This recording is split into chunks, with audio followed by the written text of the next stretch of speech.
বাপের পণ্ডিত তিনি প্রবচন করছেন, এরকম ভরা আসর তিনি বক্তব্য রাখছেন। কি বক্তব্য? বলে জীবের কর্তব্য শোনায়।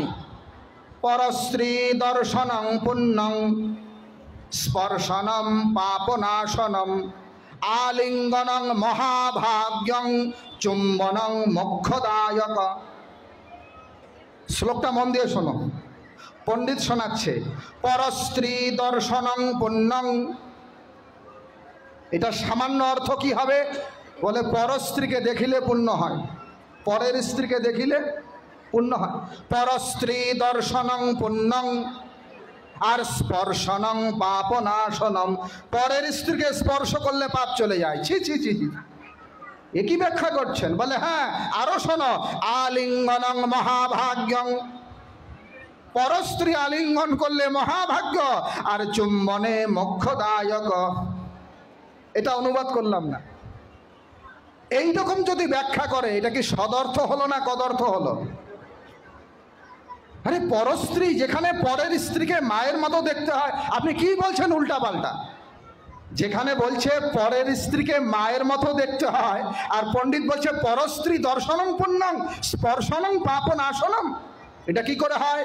না, এইখানেই ব্যাখ্যা, ব্যাকরণ জানতে হবে।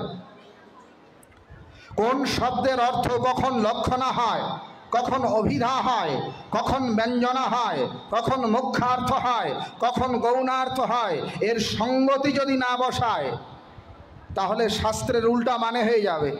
পরস্ত্রী এর সামান্য অর্থ হলো অন্যের স্ত্রী, কিন্তু এই শ্লোকের অর্থে পরস্ত্রী মানে অন্যের স্ত্রী নয়।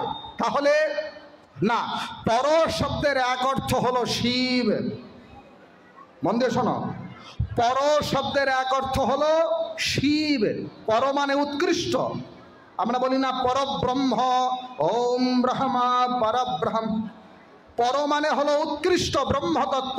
এই পর শব্দের এক অর্থ হলো শিব।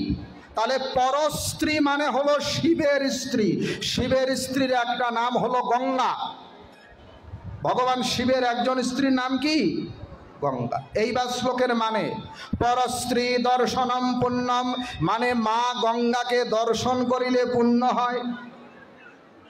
আর স্পর্শনম পাপনাশনম, গঙ্গার জল স্পর্শ করলে পাপ চলে যায়। আর আলিঙ্গনং মহাভাগ্যং, গঙ্গার জলে ডুব দিলে মহাভাগ্য হয়। আর চুম্বনে মোক্ষদায়ক, মানে গঙ্গার জলে আচমন করিলে তার মোক্ষ হয়ে যায়। একই শ্লোক, অর্থের কারণে একবার কদর্থ হয়।